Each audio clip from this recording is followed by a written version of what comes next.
Hey guys, nakakita na ba kayo ng isang TV na bezel-less talaga? As in, dulo sa dulo itong TV na ito ay purong display lang. So here is your first look ng isang micro LED na nandito tayo ngayon sa Abenson Samsung event. Nakakita mo po ninyo, ito ay isang micro LED po na TV. However, this is a prototype lang. Papakita ko sa inyo ng malapitan kung gaano po ba kaganda itong micro LED TV. So ito po yung ating micro LED TV na na-showcase po ngayon dito sa Abenson, Bonifacio Global City. At kung mapapansin nyo po talaga, akala nyo talaga mayroon pong bezel yung TV, pero wala po talaga. So yan po, malapitan po tayo ngayon.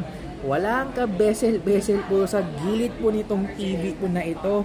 Talagang display po talaga ito. At mapapansin po ninyo, sobrang liwanag po ng display po na ito. Ang ganda talaga, grabe. Talaga kita-kita nyo nagpa-pop yung kulay po niya.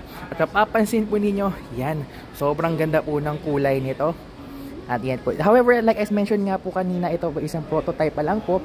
But in the coming years naman po magkakaroon na po ng ganitong consumer type po na micro LED.